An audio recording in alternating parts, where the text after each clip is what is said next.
I moved to Denver from here. I actually went for 2 weeks against my will from Provincetown.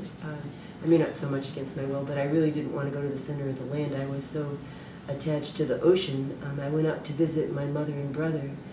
My brother was a portrait photographer. She was out there visiting him for 6 months.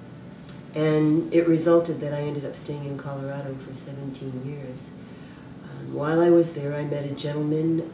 I was at a retreat in the mountains, and this gentleman I had met drove the van of a trip that I took during the retreat.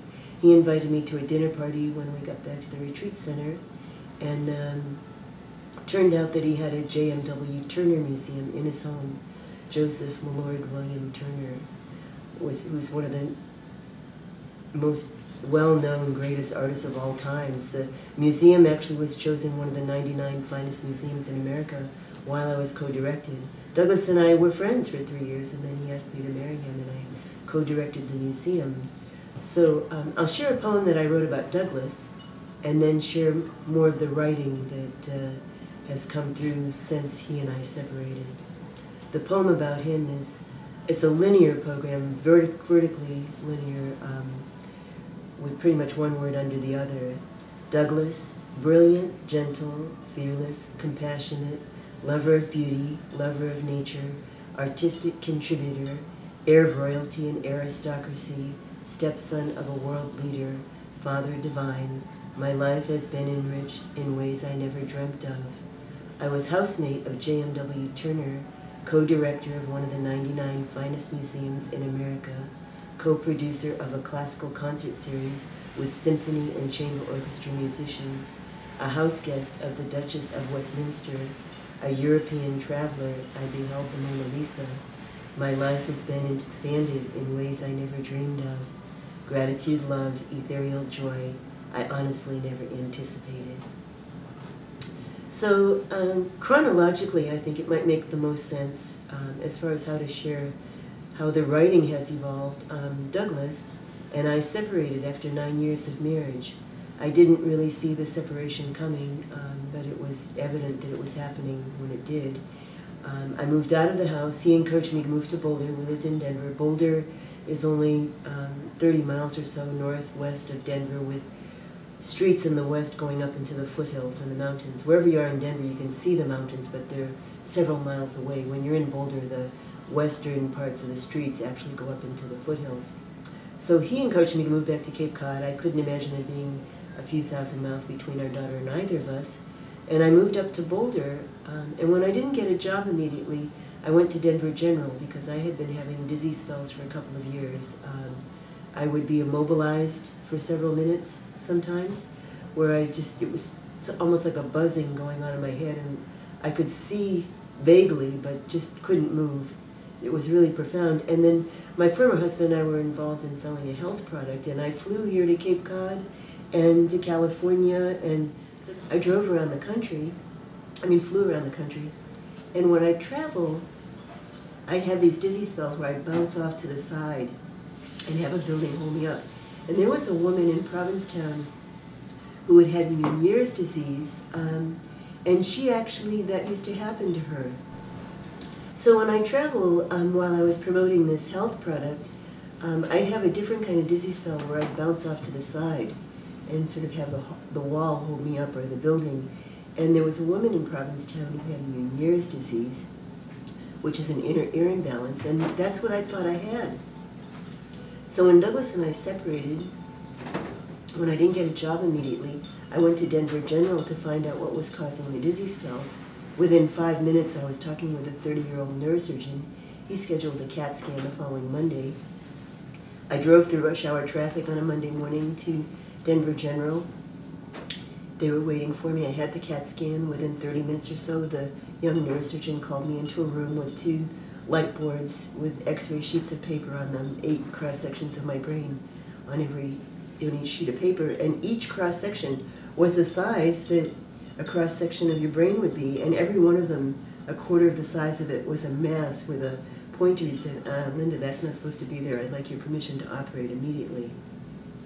So I ended up near immediately having 7-hour brain surgery with 5 neurosurgeons who cut a triangle in my skull and removed a colloidal cyst the size of a golf ball.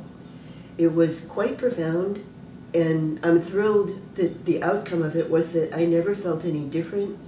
Total, I used to call it major magic, 30 times skyscraper-sized letters, if you know what I mean by that. You know how tall a skyscraper is. Well, imagine the height 30 times the size of a skyscraper, and letters that size, major magic, which is what I initially called it. I started calling it spiritual grace because that was really what it was, happened. And I started calling the experience minor brain surgery within 4 or 5 weeks. A flood of writing came through where I was writing a couple of hours daily. A few months into it, I had a very clear thought in my mind to extract lines from the writing and put together a piece titled Notes from My Journal immediately following what came to be called minor brain surgery. So I'll share as many of those with you as I remember. Sometimes I remember them all, sometimes a good portion of them, so we'll see what happens. Visualize being on a spaceship, walking into infinity. Energetic truth is the deep truth within us. Let go of all things that want to die. Have an appetite for the death dance of the blood. Dark night of the soul is a place of transformation. Silence is a way to move towards essence. Love is not something that we do, it's like the breath. Peace will come, and with it many reflections of the light. To be deep is ultimate surrender. Live in the confluency of life. The whole of heaven can be contained in each one of us, in every act we do. The sweetness of the kingdom of heaven visits each one of us. The function of a human being is to take things that are intrinsically beautiful and turn them into heaven. Immortality is that we become a memory in the thought of God. When one becomes closer to being a mystic, one leaves meaning behind and lives more in the moment. A mystic lives in the interiority of life. Worship illuminates destiny. We are all facets of the diamond which is God, each of us reflecting light in our own way. Swim and dance in the beauty of life. Every time a cell becomes more awakened within us, God becomes fuller. The next two I feel are very applicable to what's going on the planet right now. The first one is crisis can bring about an evolutionary leap. The line that follows it is there are laws of manifestation. We in fact are co-creators and can more fully actualize our experience. As we diverge from our center, we are heading towards hell. The place where we live in the fullness of life is the place where we want to share everything in. The first step in making a change is being conscious. I'm warm, I'm alive, I'm full of life. And what follows is a little poem that ended up being in the middle of this writing with my former husband's name, which is Douglas, and my daughter's name, which is Isis. So it's impressions of Douglas and Isis, loving, flowing, growing with me, the energy that is within. Forms, soft impressions. Gentleness is their place for me, heartfelt love and laughter, complete with love and laughter, growing in harmony, blessing me, blessing. At some point, I have to stop admiring my life from a distance. There's an embryonic raw place that needs to be nurtured and loved. The lights of minds evolving illuminate the goal, opening hearts and love to be discovered. In the middle of the core of the pain in my being is where the healing has to start. Every chance we have, be aligned, embraced with joy and light. So that's actually as many as are there in that flow. The very last one is live off love, it sustains. So those were written in 1993, within the first couple of months. They were within pages and pages and pages of writing. And I extract them without ever resequencing. I'd extract some and then go back and add more to what I had first extracted, and they were never resequenced. So I just really love the way they evolved and how that happened. So when I moved out of the house, from my former husband's house, wasn't until 3 years later.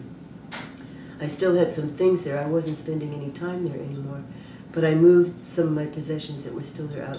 And I found one poem in my handwriting that I had written during my marriage. And I'll comment that wherever one is in Denver, you can see the whole Front Range north to south. The Rocky Mountains extend the whole center part of Colorado. You drive across the plains, and when you get to Denver, you're already a mile above sea level, but it doesn't feel like you've elevated because it's graduated so slowly. The altitude is graduated so slowly, and then the mountains rise up from there. So this poem that I wrote sometime while I was living in the house is Sky Edge, Mountain Peaks. A sea of city lights illumines nighttime in the minds of men. Awaken, still news of joyous quiet. Fill full the day.